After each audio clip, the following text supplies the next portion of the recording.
মধুময় শ্রীধাম বৃন্দাবন। আজকে সখাদের সঙ্গে খেলা করছেন প্রাণ গোবিন্দ। শ্রীকৃষ্ণের বন্ধু কারা? মায়েরা। আপনারা যখন ধ্যান করে বৃন্দাবন দেখবেন তখন শ্রীকৃষ্ণের চারিপাশে বন্ধুদেরকে দেখতে পাবেন, কিন্তু তাদের নামগুলো যদি জানেন তাহলে তো ধ্যান করতে সুবিধে হবে। তাই শ্রীকৃষ্ণের বন্ধুদের নামগুলো বলছি, একটু শুনে নিন। শ্রীদাম, সুদাম, দাম, বসুদাম, সুবল, মহাবল, সুবাহু, মহাবাহু, স্তককৃষ্ণ, অর্জুন, লবঙ্গ, মধুমঙ্গল। কটা হলো? ও বাবা, আপনারা শুনেওছেন আবার গুনেওছেন। বাহ, 12 জন কৃষ্ণের বন্ধু। এই বন্ধুগণ ছাড়া আরো বন্ধু আছে কৃষ্ণের, তাদের নামগুলো বলে দিই। হলায়ুধ, বরুথপ, গন্ধর্ব, কিঙ্কিনী, অংশুমান, ভদ্রসেন, বসন্ত, বিলাসী, উজ্জ্বল, কোকিল, কলবিঙ্ক, পুণ্ডরিক। কটা হলো? আবার 12 জন। এই 12 জন মিলে 24 জন শ্রীকৃষ্ণের বন্ধু। আর তার সঙ্গে রয়েছে শ্রীকৃষ্ণের দাদা বলরাম আর শ্রীকৃষ্ণ নিজে। তাহলে 24 আর 2 26 জন। আমাদের এই দেহতত্ত্বের মধ্যেও 26 জনের খেলা চলছে। এই দেহতত্ত্বের মধ্যেও 26 জন আছে। সাংখ্য দর্শন বলছে পুরুষ আর প্রকৃতি এই দুটো তত্ত্বই হচ্ছে শেষ কথা। পুরুষ বলতে কিন্তু বেটা ছেলে নয়। এমনি পুরুষ বলতে আমরা বুঝি বেটা ছেলে, কিন্তু সাংখ্য দর্শনের পরিভাষায় যখন পুরুষ বলবেন তার মানে বেটা ছেলে হলো না, তার মানে হলো ঈশ্বর তত্ত্ব। পুরীষু শয়তি ইতি পুরুষ। যিনি হৃদয় পুরীতে শয়ন করেন তাকে বলে পুরুষ। প্রত্যেকের হৃদয় পুরীতে যিনি শুয়ে আছেন, যিনি জাগ্রত হলে আমরা দেবতা হয়ে যাই, শুয়ে আছে বলে আমরা বুঝতে পারি না। আমাদের হৃদয় পুরীতে তিনি শুয়ে আছেন, সেই জন্য ভগবানের নাম পুরুষ। আর ভগবানকে যেহেতু পুরুষ বলা হচ্ছে, ভগবান ছাড়া বাকি যে কোনো জিনিসপত্র দেখছেন সব প্রকৃতি বলা হচ্ছে। তাই সাংখ্য দর্শনের ভাষায় পুরুষ প্রকৃতি মানে বেটা ছেলে আর মেয়ে ছেলে নয়। পুরুষ বলতে ঈশ্বর, আর প্রকৃতি বলতে ঈশ্বর ব্যতীত আর যা কিছু সব। সেই জন্য পুরুষ তত্ত্ব একটাই তত্ত্ব, আর প্রকৃতি তত্ত্ব রয়েছে 24টি। প্রকৃতির মধ্যে 24টি তত্ত্ব আছে। কি কি? পঞ্চ জ্ঞানেন্দ্রিয়, পঞ্চ কর্মেন্দ্রিয়, পঞ্চ তন্মাত্র, পঞ্চভূত, আর মন, বুদ্ধি, চিত্ত, অহংকার। পঞ্চ জ্ঞানেন্দ্রিয় কি কি? চক্ষু, কর্ণ, নাসিকা, জিহ্বা, ত্বক। পঞ্চ কর্মেন্দ্রিয় কি কি? মুখ, পানি, পাদ, পায়ু এবং উপস্থ। পঞ্চ তন্মাত্র কি কি? না, পঞ্চ জ্ঞানেন্দ্রিয় যাতে আকৃষ্ট হয় সেগুলো পঞ্চ তন্মাত্র। ত্বক মাত্র, তার মধ্যেই ছুটে যায়, ওই জন্য এটা নাম ত্বক মাত্র, তন্মাত্র। চোখ ছুটে যায় কোথায়? রূপে। কান ছুটে যায় কোথায়? শব্দে। নাক ছুটে যায় কোথায়? গন্ধে। ওই জন্য যেটার মধ্যে ছুটে যায় সেটাকে তন্মাত্র বলে। পঞ্চ জ্ঞানেন্দ্রিয় কোথায় কোথায় ছুটে যায়? না, শব্দ, স্পর্শ, রূপ, রস, গন্ধ। আর পঞ্চভূত কি কি? না, ক্ষিতি, অপ, তেজ, মরুত, বোম। দেখুন, যে কটা তত্ত্ব বললাম, বিশ্ব ব্রহ্মাণ্ডে আপনি যে কোনো জিনিস খোঁজ করবেন এইগুলোর মধ্যেই ঘোরাফেরা করবেন। ক্ষিতি, অপ, তেজ, মরুত, বোম পঞ্চতত্ত্ব। এই যে মাইকের স্ট্যান্ড সামনে রয়েছে, কি দিয়ে তৈরি? প্লাস্টিক আছে, লোহা আছে। লোহাটা কোথা থেকে বেরিয়েছে? মাটির ভিতর থেকে বেরিয়েছে। ক্ষিতি মানেই তো মাটি। তাহলে ক্ষিতি, অপ, তেজ, মরুত, বোম এই 5টার মধ্যেই থাকবে। আপনি যে কোনো একটা জিনিস বার করুন, দেখুন এই 5টার মধ্যে কোনো একটাই থাকবে সেটা। তাই সাংখ্য দর্শন বলছে বিশ্ব ব্রহ্মাণ্ডে 2টি মাত্র তত্ত্ব, পুরুষ আর প্রকৃতি।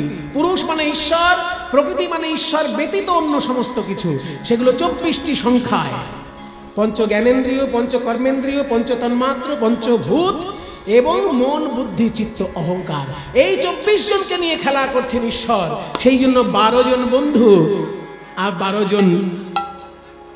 জন গোপাল, 12 জন উপগোপাল, 24 জন বন্ধু নিয়ে শ্রীকৃষ্ণ খেলা করছে। দেহতত্ত্বের সঙ্গে বৃন্দাবন তত্ত্বের এই মিলন। কিভাবে খেলা করছেন তারা? আজকে এই 24 জনের মধ্যে দ্বিতীয় জনের কথাটা আমরা একটু বিস্তারিতভাবে শুনব। 12 জন যে প্রধান বন্ধু কৃষ্ণ, তার মধ্যে প্রথম বন্ধুর নাম শ্রীরাম। শ্রীরাম হচ্ছেন রাধারানীর দাদা। আর দ্বিতীয় বন্ধু হচ্ছেন সুদাম। ওই সুদামকে নিয়ে আজকে আমরা লীলা রস আস্বাদন করব। ওই সুদামা পূর্বজন্মে কে ছিল সেটা জানবো, এবং শ্রীকৃষ্ণের সঙ্গে তার যে লীলা রস সেটা আজকে আমরা আস্বাদন করব। কিভাবে বৃন্দাবনের তীরে খেলা করছে, নাও তিয়ট গান দাও। রাম আস্তে বলে নি আগে। পদটি হচ্ছে রাম কানাই কালিন্দির তীর।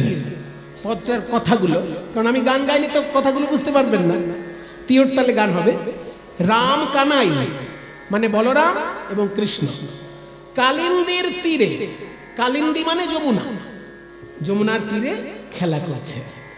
এবার দুপুরের যেহেতু লীলাটি হয়, ওই জন্য দুপুরের রাগে গানটি চলছে, রাগের মধ্যে দিয়ে দুপুর করে নেওয়া হচ্ছে। রাম কানাই দুপুরে যে রাগ গাওয়া হয় তার নাম সারাঙ্গ, সারাঙ্গ রাগ দুপুরে গাওয়া হয়। এই জন্য সারাঙ্গ রাগে তিয়ট, সারাঙ্গ তিয়ট বলে এটাকে। রাম কা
যমুনার তীরে আলো করে দুটি ভাইয়ে খেলা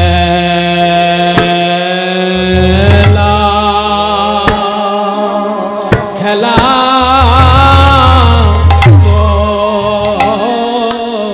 রে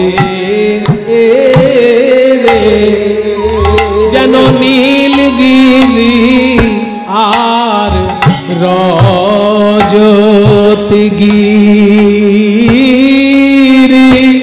দুটি ভাইয়ে খেলা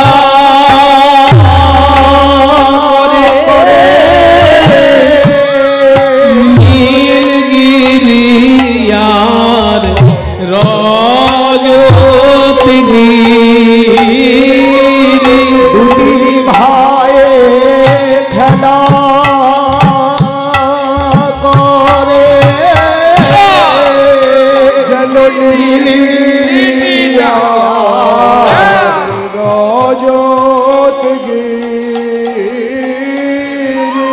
দুটি ভাইয়ে খেলা করে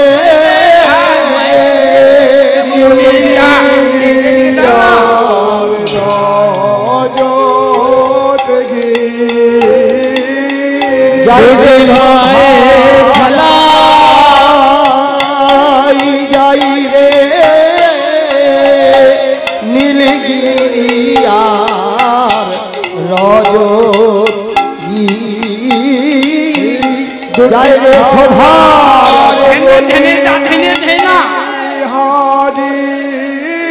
ধেনে ধেনে দা ধেনে ধেনা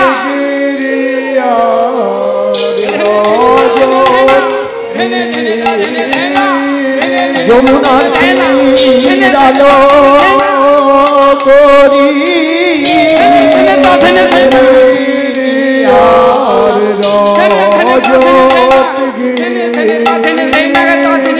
যমুনার তীরালো করি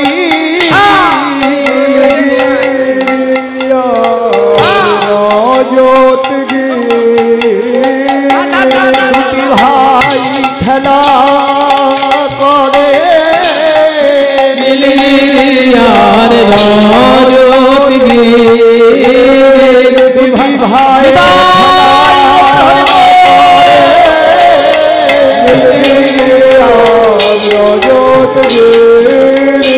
ভাই খেলা করে আর রজত গে ভাই খেলা করে আর রজত গে ভাই খেলা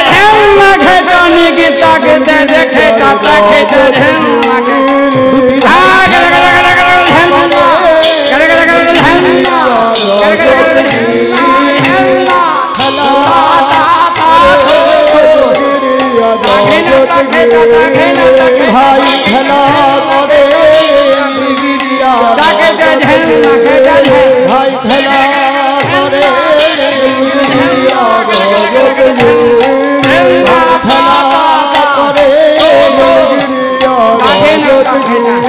যমুনা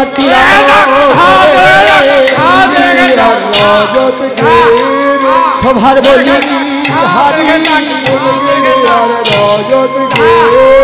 সভার বলি হারি যমুনা তীরালো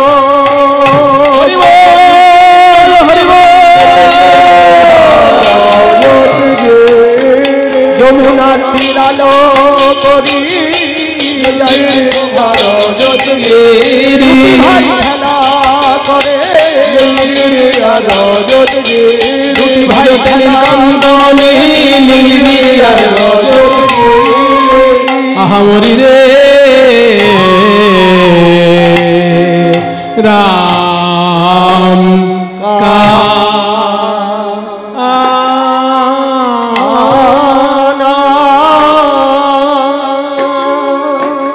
রাম কানাই কালিন্দির তীরে কৃষ্ণ বলরাম খেলা করছেন 24 জন বন্ধুকে সঙ্গে নিয়ে।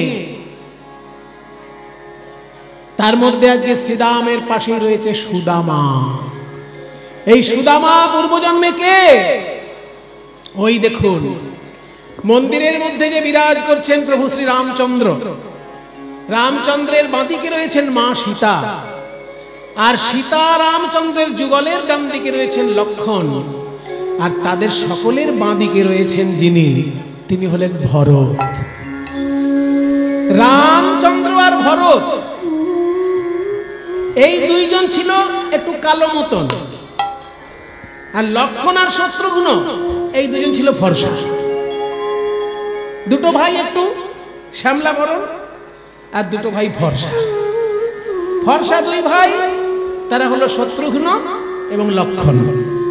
আর শ্যামল বরণের দুই ভাই শ্রীরামচন্দ্র এবং ভরত। তার মধ্যে ভরত শ্রীরামচন্দ্রের আজ্ঞাবহ সেবকের শ্রেষ্ঠ আসন অধিকার করে বসে আছে। কেন? যখন শ্রীরামচন্দ্রকে রাজা করবেন বলে রাজা দশরথ সংকল্প নিলেন, রাজা দশরথ মনে মনে ভাবলেন ভরত আর শত্রুঘ্ন এরা দুজন একটু মামার বাড়ি গেছে, তো এই সময় রামচন্দ্রকে অভিষেক করবেন বলে দশরথ ঘোষণা করে দিলেন। তো যেই ঘোষণা করে দিলেন সকলে মনে আনন্দ যে রামচন্দ্র রাজা হবেন, দশরথের পরেই সিংহাসনে বসবেন, সবাই খুব খুশি। জানেন মা কইকেয়ী কি করছিল?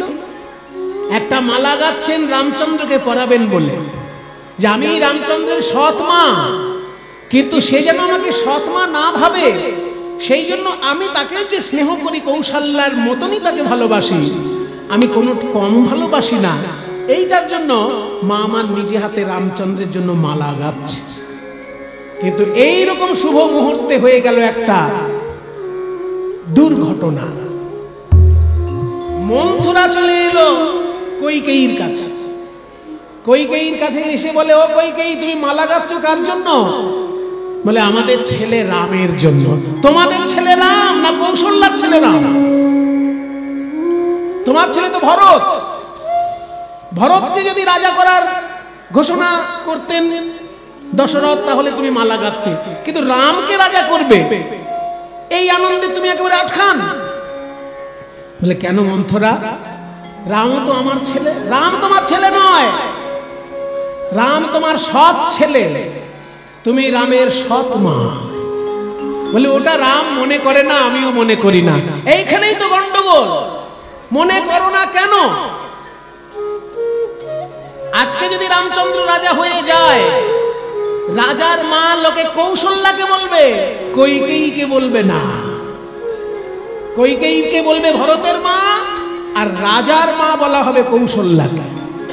আর তুমি সেই রামের জন্য মালা গাচ্ছ। বলে, তাহলে মন্থরা তুই কি করতে বলিস? হকের দাবি চেয়ে নাও।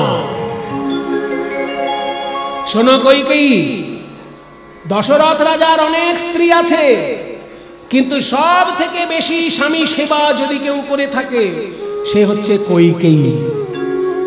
মায়েরা, আপনাদের সকলের কিন্তু এই তথ্যটা জানা নেই। আমরা রামচন্দ্রের মা হিসেবে কৌশল্যা দেবীকেই সব থেকে বেশি শ্রদ্ধা করি, আর কৈকেয়ীর নাম শুনলেই ঘেন্না করি, যে কৈকেয়ীর জন্য রামকে বনবাসে যেতে হয়েছে, তাই না? কৈকেয়ীর জন্য রামকে বনবাসে যেতে হয়েছে, এই জন্য কৈকেয়ীর উপর সবার রাগ। কিন্তু আপনারা শুনলে অবাক হবেন যে দশরথ রাজা যতবার অসুস্থ হয়েছেন, এই কৈকেয়ী সেবা করেছে। মা কৈকেয়ীর মতন পতিপরায়ণা স্ত্রী দ্বিতীয় নেই। কারণ যখন সম্বরাসুরের সঙ্গে যুদ্ধ হয়েছিল দশরথের, সেই সময় সারা গায়ে বানের খোঁচা খেয়ে খেয়ে দশরথের রাজার সারা গায়ে এত ঘা হয়ে গেছিল যে মৃত্যুমুখে পতিত হয়েছিল দশরথ। তখন কবিরাজ বলেছিল যে 24 ঘন্টা ওষুধ দেবার জন্য একজন চাই। তখন মা কৈকেয়ী বলেছিলেন যে দাস দাসীকে দিয়ে যদি ওষুধ দেওয়া হয়, তারা চাকরি হিসেবে করবে, সেবা হিসেবে করবে না। চাকরি আর সেবা এক জিনিস নয়। চাকরিকে বলে পরিষেবা, আর সেবা হচ্ছে অন্তর থেকে সুখ দেবার বাসনা। আপনাকে সুখ দেবার জন্য আমার যদি কখনো বাসনা জাগে, সেটার নাম সেবা। আর আপনি আমাকে পয়সা দিচ্ছেন, তাই আমি আপনাকে সুখ দিচ্ছি, এটার নাম পরিষেবা। সেবা আর পরিষেবা কখনো এক নয়। তার সব থেকে সুন্দর উদাহরণ দেওয়া যায়, একজন নার্স রোগীকে ইনজেকশন দেওয়ার সময় তার যে মনটা থাকে, তার নিজের সন্তানকে ইনজেকশন দেওয়ার সময় একই মন থাকে কি? রোগীকে ইনজেকশন দেওয়ার সময় ভাবে কতক্ষণে তাড়াতাড়ি দিয়ে দিতে পারলেই বাঁচে, কিন্তু যখন নিজের ছেলেকে ইনজেকশন দিতে হবে তখন কত কি ভুলিয়ে ভালিয়ে, ওই দেখ বাবা পাখি উড়ে যাচ্ছে, ওই পাখি। তাহলে ছেলেকে যখন সেবা করছে, সেই সেবার মধ্যে পরিপূর্ণ আন্তরিকতা।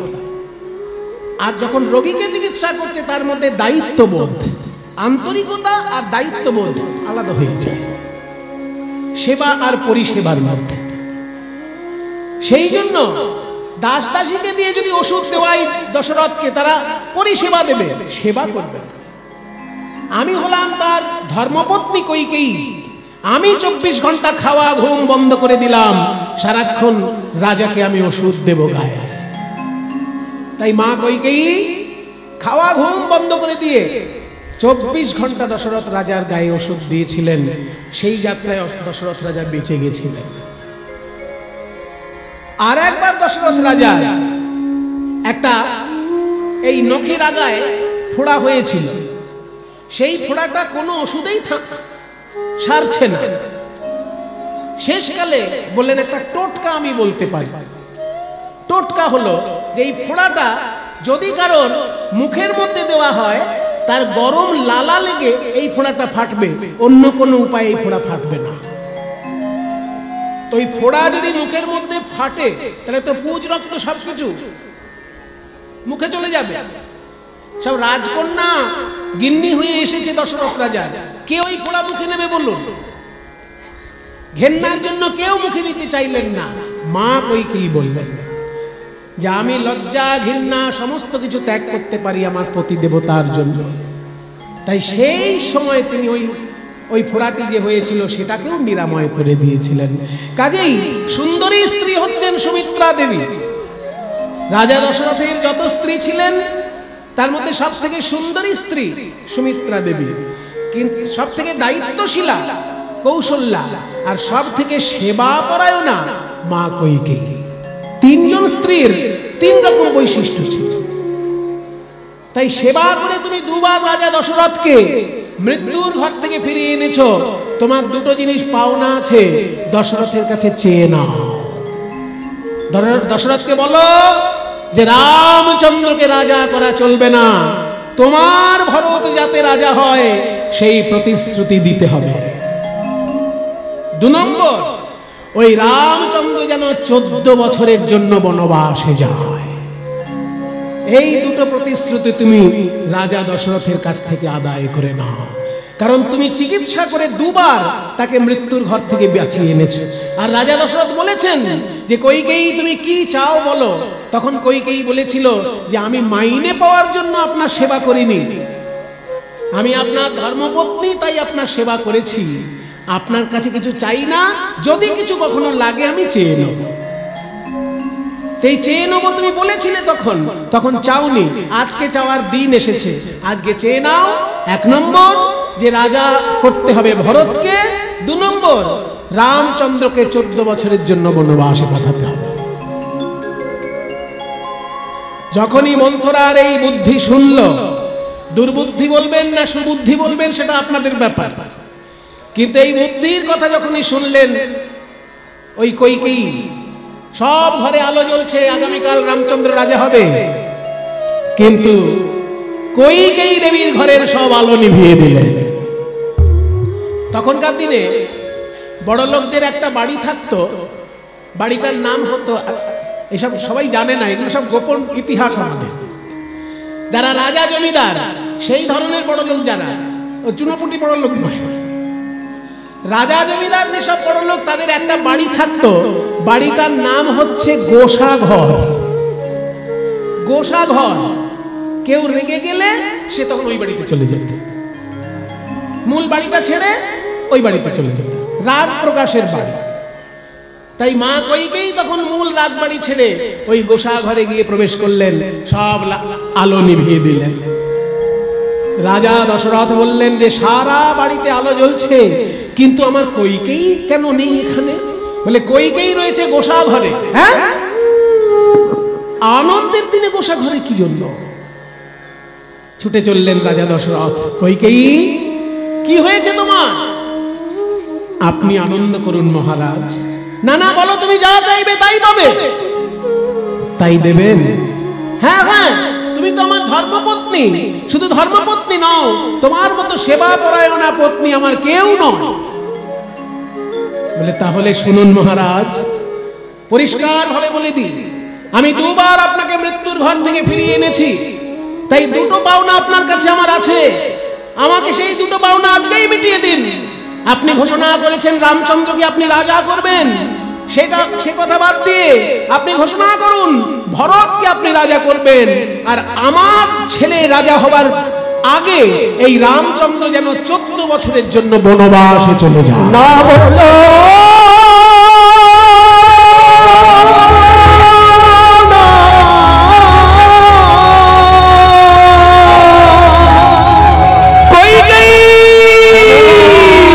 কথা বলো,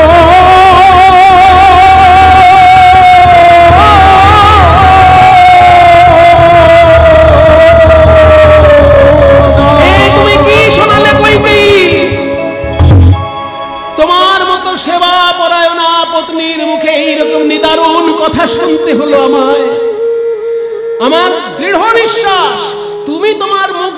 কথা বলছো না, অন্য কারোর কথা তুমি তোমার মুখ দিয়ে বলছো কইকেয়ী। একটা জিনিস জেনে রাখো, আমার প্রাণের সম্পদ রামচন্দ্র জগতের কল্যাণের জন্য জন্মগ্রহণ করেছে। ও যদি সিংহাসনে বসে জগতের কল্যাণ হবে, অধর্ম দূর হবে, ধর্মরাজ্য প্রতিষ্ঠা হবে, কিন্তু সেটা তুমি চাইছো না। তুমি ভরতকে রাজা করতে বলছো, সে করব, আমার এত বড় রাজত্বের অর্ধেক অংশ আমি ভরতকে না হয় দিয়ে দেব, কিন্তু রামকে তুমি বনবাসে পাঠিও না কইকেয়ী, রামকে বনবাসে পাঠিও না। আমি দুটো পাওনা চেয়েছি, দুটোই আমার চাই। হায় রে দুর্ভাগ্য, আজকে কইকেয়ীর মুখে আমাকে এই কথা শুনতে হলো। এর আগে কেন আমার মৃত্যু হলো না? দুবার তুমি আমাকে মৃত্যুর ঘর থেকে বাঁচিয়ে এনেছো কইকেয়ী, এই কথা শোনানোর জন্য। ঠিক আছে, আমি বুকে পাথর চাপা দিয়ে তোমার কথা মেনে নেব। ঘোষণা করলাম, আমার মৃত্যুর পর যদি আমার এই রাজত্ব ভাগ হয়, তার এক অংশ ভরত পাবেই, সেখানে সে রাজা হবে। আর তোমার ইচ্ছা অনুযায়ী 14 বছরে রামচন্দ্রকে বনে পাঠাতে হবে, কিন্তু এখন ছেলে তো বড় হয়েছে, আমার আদেশ মানবে কি না মানবে তাকে আগে ডেকে জিজ্ঞাসা করি, তারপর বলতে পারবো। গভীর রাতে রামচন্দ্রকে ডাকলেন দশরথ। রাম বাবা, আপনি আমাকে এই মাঝরাতে ডাকলেন কেন? রাম, আমি তোমার মনে ব্যথা দেবার জন্য একটা কথা বলবো বাবা। না না, বলুন না, আপনি আমার পিতা। শোনো, তোমার তো 3 জন মা, একজন তোমার জন্মদায়িনী, আর বাকি 2 জন তোমার পরিপূর্ণ স্নেহদায়িনী। সেই 3 জন মায়ের মধ্যে একজন মা কইকেয়ী, তার ইচ্ছা তুমি 14 বছরের জন্য বনে যাবে। আমি কি তোমাকে সেই আদেশ দিতে পারি? রামচন্দ্র হাত জোড় করে বলছেন, বাবা, আমার এই পৃথিবীতে আগমনের জন্য দায়ী কে? আপনি। আপনার হৃদয়ে সদিচ্ছা জেগেছিল যে আমার একটি ছেলে আসুক এই পৃথিবীতে, তবে তো আমি জন্ম নিয়েছি। কাজেই আপনার জন্যই আমার এই পৃথিবীতে আসা, আমার এই পুরো জীবনটাই আপনার দান। এই জীবন তো সে কাজই করবে আপনি যা চাইবেন। আপনি যদি বলেন আমি সিংহাসনে বসে যাব, আর আপনি যদি বলেন আমি 14 বছর কেন, আমার বাকি সারা জীবন আমি ওই বনে জঙ্গলে কাটিয়ে দিতে পারি।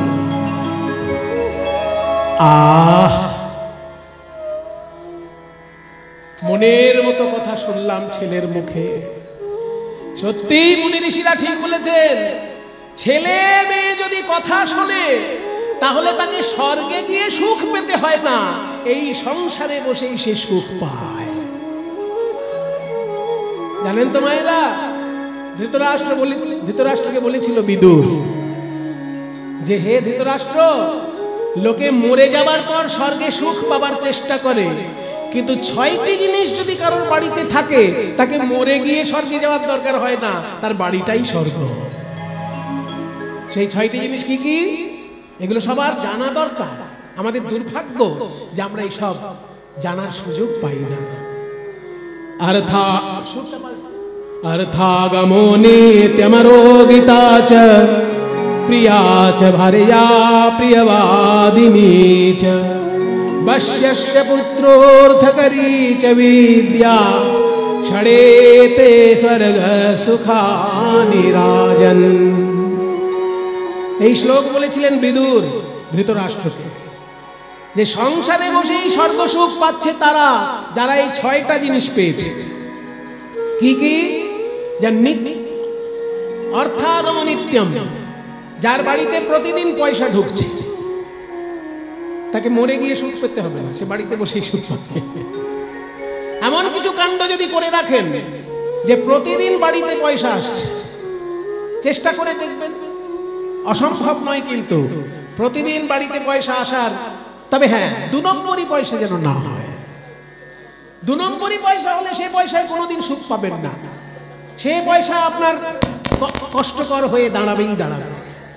সৎ পথে থেকে যদি অর্থ উপার্জন করা যায় এবং প্রতিদিন যদি বাড়িতে অর্থ আসে, তাহলে জানবেন সেটা স্বর্গসুখ।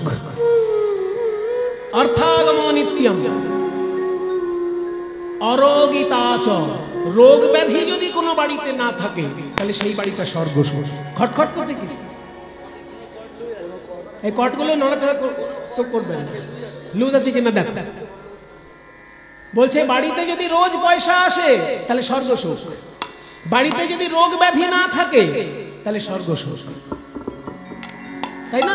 অর্থাগম নিত্যম অরোগিতাচ প্রিয়াচ ভারিজা, যদি কেউ জীবনে ভাগ্যবান, যদি ঠিক ঠিক প্রেমিকা পায় তাহলে সে স্বর্গসুখে আছে।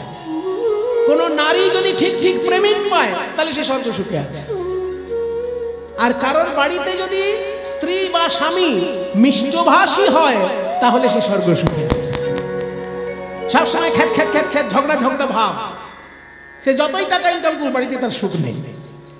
যদি গিন্নি কানের কাছে সারাক্ষণ ঘ্যান ঘ্যান করতে থাকে, কিংবা কর্তা যদি সারাক্ষণ মুখের মানে অগ্নি বাক্য সারাক্ষণ বর্ষণ করে, তাহলে কোনো স্ত্রী বাড়িতে শান্তি পাবে না।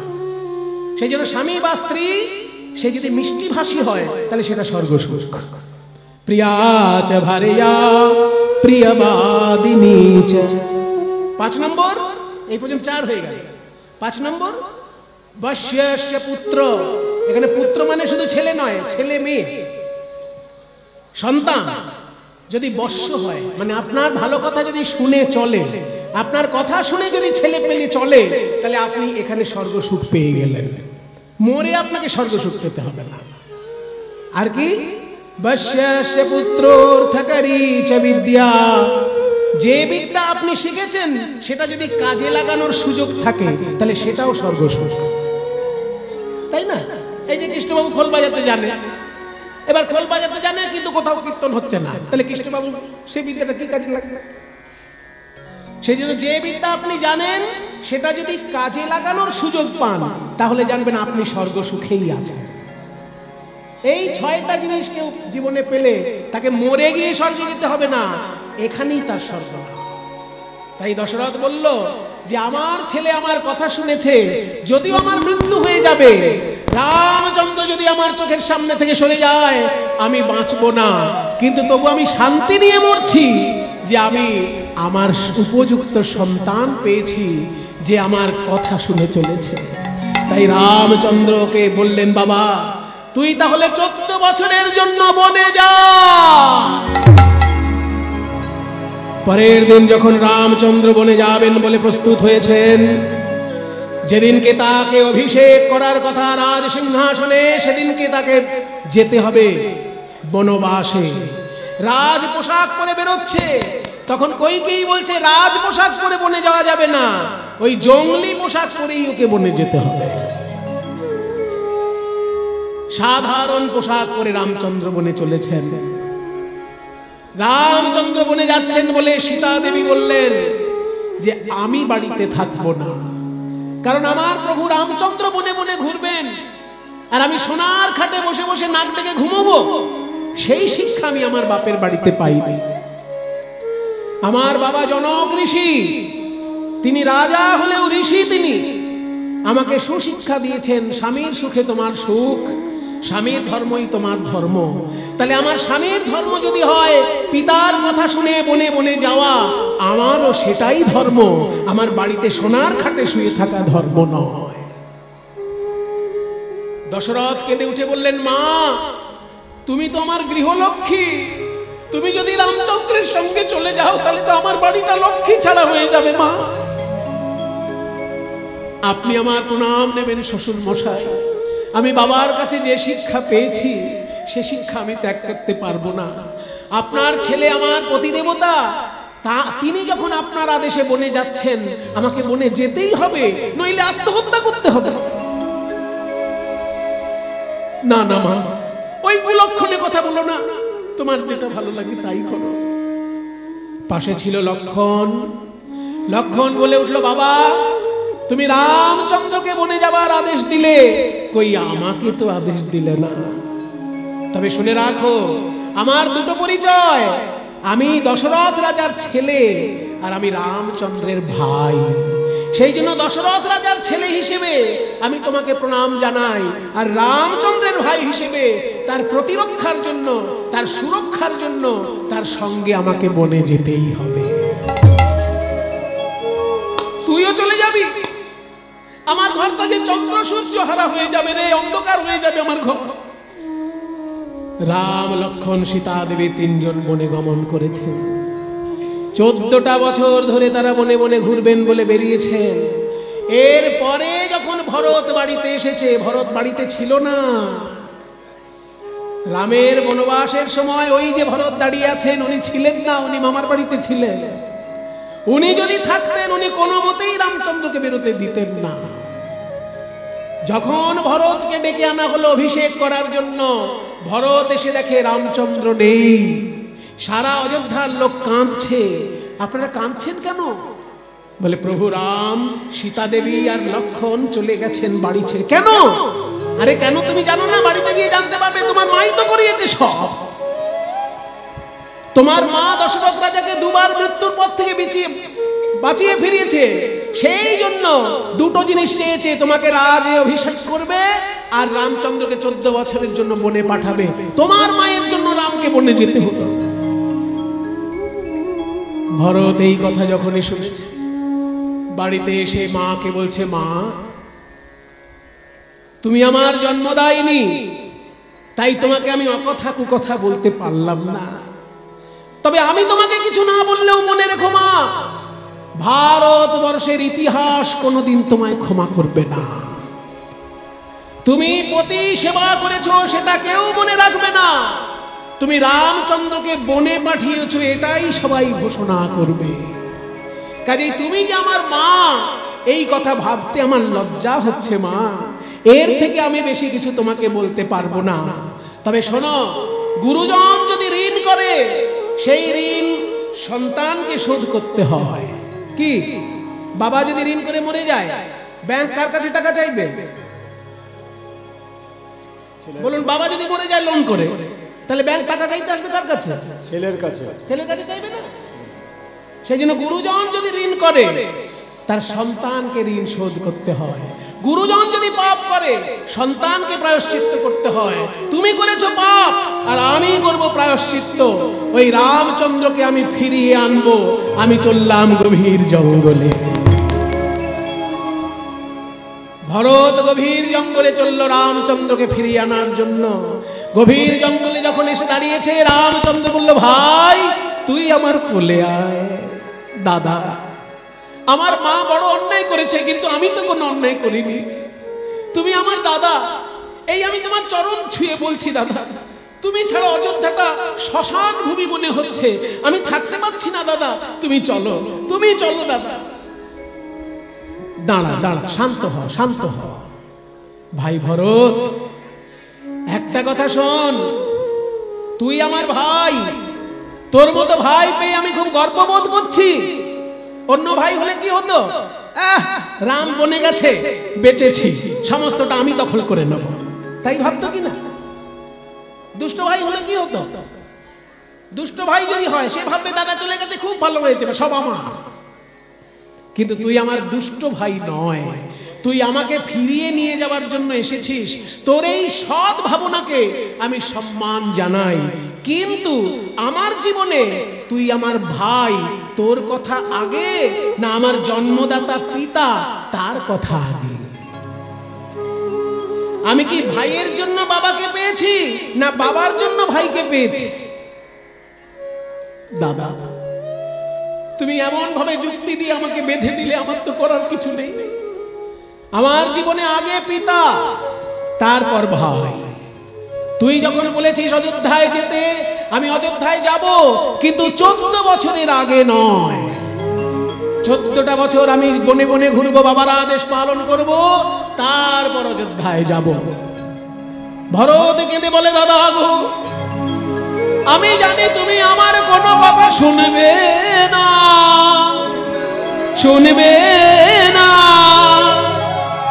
তাই আমি তোমার চরণে মিনতি জানাই দাদা, ওই পাদুকায় আমার মাথায় দাও, ওই পাদুকা নিয়ে আমি সিংহাসনে বসাবো, তোমার সিংহাসনে পাদুকা থাকবে, আর তোমার রাজত্বে যাতে কোনো অন্যায় না হয় সেই প্রতিরক্ষার দায়িত্ব আমার থাকবে।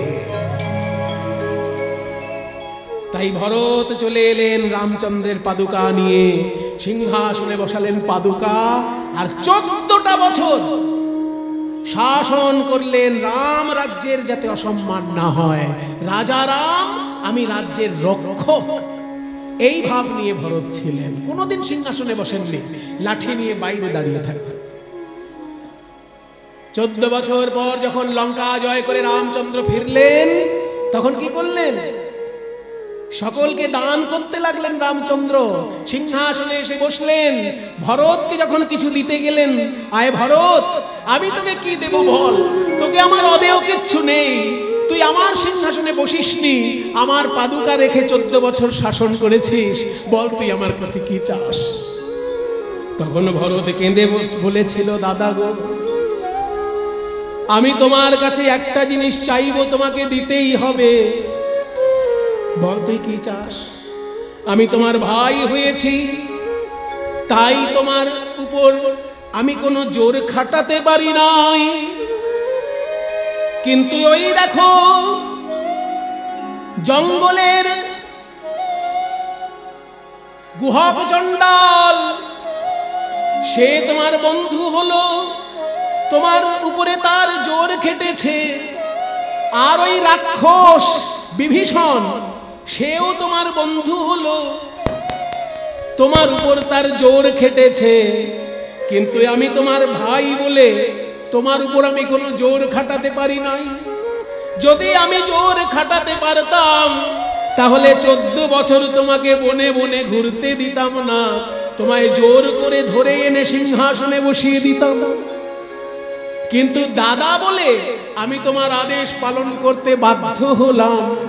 আমি তোমার কাছে এই মিনতি জানাই, পরজন্মে যদি আবার তোমার আমার জন্ম হয়, আর যেন ভাই করো না, এবার আমায় বন্ধু করে জনম দিও, আমায় বন্ধু করে জনম দিও। ও গো দাদা,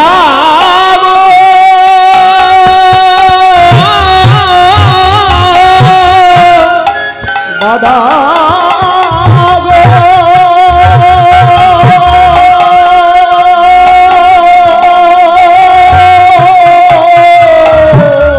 আমি যদি তোমার বন্ধু হতাম, জোর করে ধরে টেনে এনে সিংহাসনে বসিয়ে দিতাম, কারণ বন্ধুর উপর অধিকার থাকে, দাদার উপর সেই অধিকার থাকে না।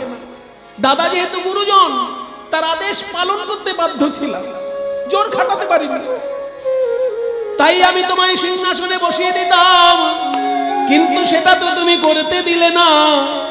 তুমি বন্ধুর কথা শুনলে, কিন্তু ভাইয়ের কথা শুনলে না।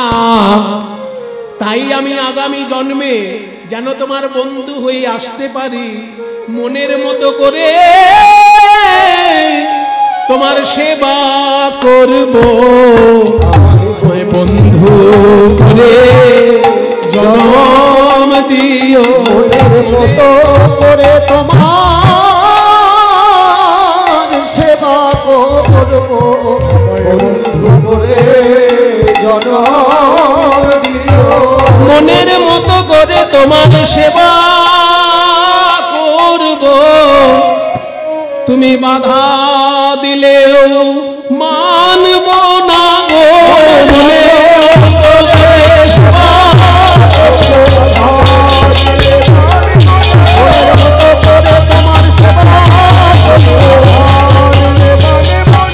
মনের মতো করে তোমার সেবা করব, বন্ধু করে জনম দিও। সেই জন্য রামচন্দ্র কৃষ্ণ রূপে জন্মগ্রহণ করলেন, লক্ষণ বলরাম রূপে জন্মগ্রহণ করলেন, আর ভরত জন্মগ্রহণ করল সুদামা রূপে। এই জন্মে আর ভাই হলেন না, বন্ধু হয়ে এলেন, সেবা করবেন বলে, সেবা করবেন বলে বন্ধু হয়ে এলেন। তাই ভরতের পিতা হলেন মটুক, ভরতের পিতা মটুক, মায়ের নাম রচনা দেবী। ছেলেকে সাজিয়ে দিয়েছে গোষ্ঠে যাবার সময়, আর গোষ্ঠে যাবার সময় সাজিয়ে দিয়ে কি বলেছে, শোন খোকা, তুই যেমন আমার ছেলে তেমনি কৃষ্ণও কিন্তু আমার ছেলে। এমন কোনো খেলা করবি না যাতে কৃষ্ণের কষ্ট হয়, এমন কিছু কাজ করবি না যাতে কৃষ্ণ মনে ব্যথা পায়। তুইও আমার ছেলে, কৃষ্ণও আমার ছেলের মতো। তাই আজকে বৃন্দাবনে সব রাখাল এক জায়গায় হয়েছে খেলা করবে বলে। আমরা রাম কানাইয়ের সনে খেলবো গো, আমরা রাম কানাই সনে খেলবো রে, আমরা রাম কানাই সনে খেলবো, খেলা খেলবো রে, খেলা খেলবো রে, খেলা খেলবো রে, খেলা খেলবো রে, খেলা খেলবো রে, খেলা খেলবো রে, খেলা খেলবো রে। আমরা দূর বনে যাব না খেলবো রে, আমরা দূর বনে যাব না খেলবো রে, আমরা দূর বনে যাব না খেলবো রে, দূর বনে যাব না। আমাদের মা মানা করেছে, ওই দূর বনে যাব না, মানা করেছে, দূর বনে যাব না, মানা করেছে, দূর বনে যাব না, খেলা খেলবো রে, খেলা খেলবো রে, খেলা খেলবো, আমরা রাম কানাই সনে খেলবো রে, আমরা রাম কানাই সনে খেলবো। সুন্দরভাবে খেলা খেলতে লাগলেন। 24 জন রাখাল, তাই 24টা পাতা ছিঁড়েছে। কৃষ্ণ আর বলরাম দুই ভাই মোট 26টা পাতা ছিঁড়েছে। একটা পাতা ছেঁদা করে দিয়েছে, আর ওই একটা পাতা ছেঁদা করে বাকি 25টা পাতার মধ্যে মিশিয়ে দিয়েছে। সবাই একটা করে পাতা তুলে নেবে, যার কপালে ওই ছেঁড়া পাতা পড়বে সেই হবে চোর, আর তার কাঁধে চাপবে সবাই। তাহলে পাতা তুলে নে একটা করে, সবাই একটা করে পাতা তুলে নিয়েছে, দেখছে কেমন পাতা পেল। কেমন পাতা পেলি? আমার ভালো পাতা। তুই কৃষ্ণ সবাইকে জিজ্ঞেস করছে, নিজের পাতাটা এখনো দেখেনি। হ্যাঁ কানাই, তোর পাতাটা দেখি। দাঁড়া, আমি আগে নিজে দেখি। চোর চোর চোর আমার ছেঁদা চোর, আমার কপালে এই ছেঁদা পাতা পড়েছে। হবে না? মাখন যখন চুরি করিস তখন মনে থাকে না? মাখন চুরি করার সময় চোর হও, আজকে পাতাটাও তোমার কপালে ছেঁদাই পড়েছে। এই চুপ কর, একদম চোর বলবি না, একদম চোর বলবি না। আমি যখন মাখন চুরি করি আমি একা খাই, তোরাও তো খাস। চুরি করা খাবার যে খাবে সেও তো।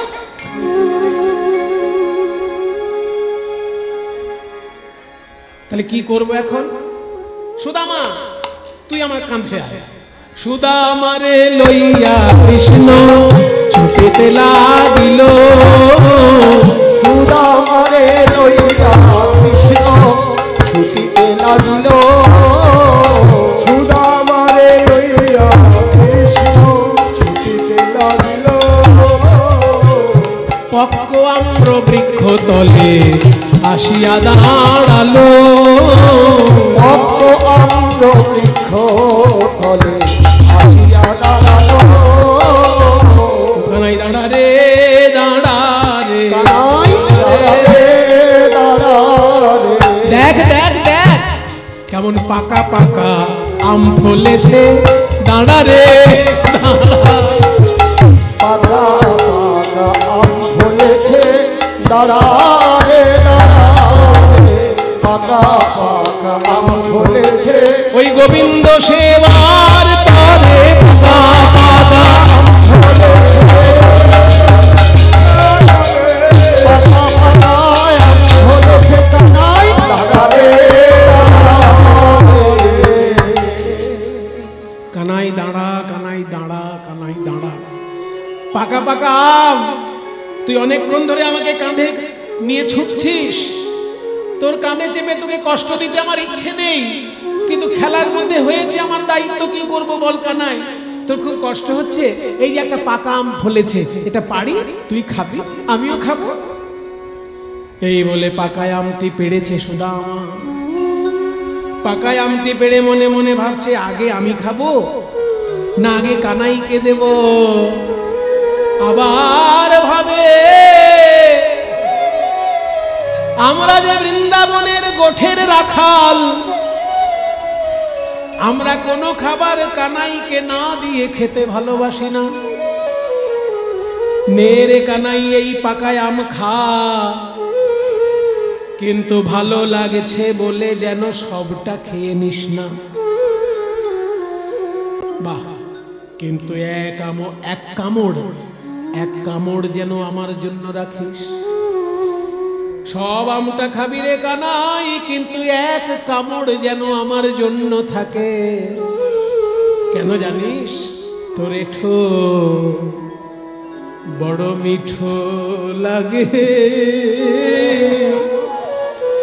ভাই রে কানাই। বড় মিঠো লাগে ভাই রে কানাই। তোর এঠো বড় মিঠো লাগে ভাই রে কানাই। বড় মিঠো লাগে ভাই রে কানাই। আমরা খাইতে বড় সুখ পাই, তাই তো এঠো খাই রে।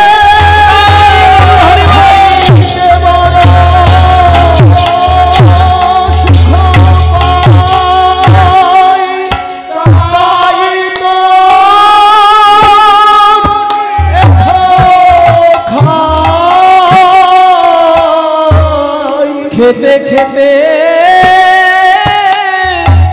তোর মুখ হতে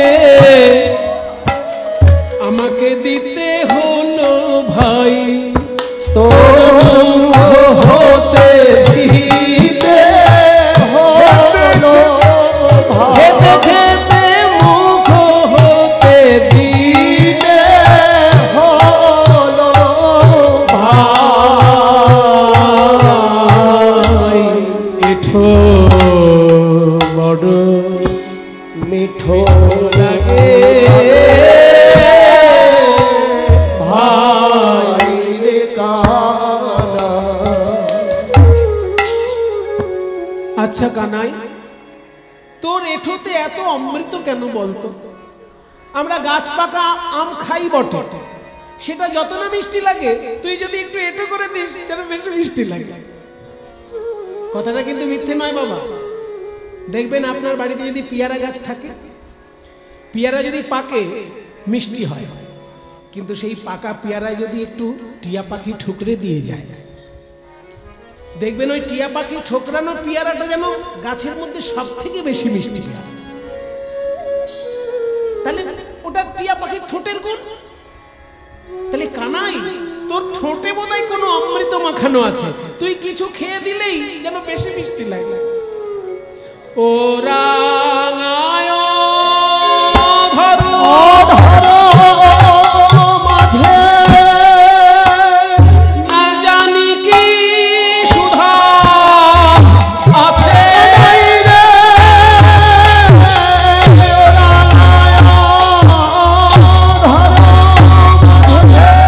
জানি না কোন বিধি বিধি গড়েছিল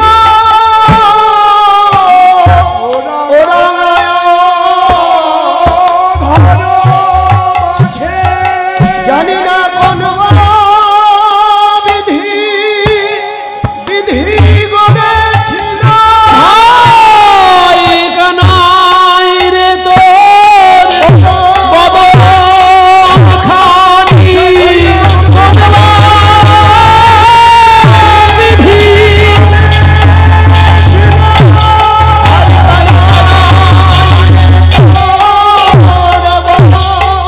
জানি না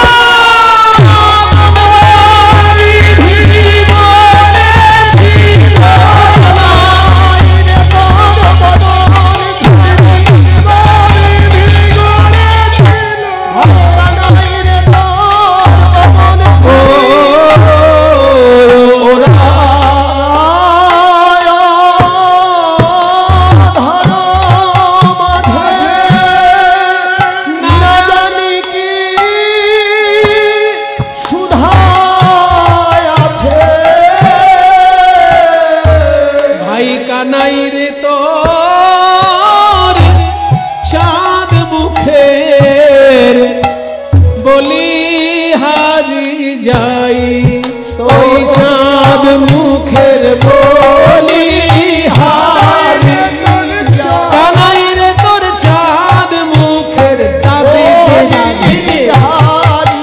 কানাই রে তোর চাঁদ মুখের বলি হারি কানাই রে তোর চাঁদ মুখের বলি হারি কানাই রে তোর চাঁদ মুখে বলি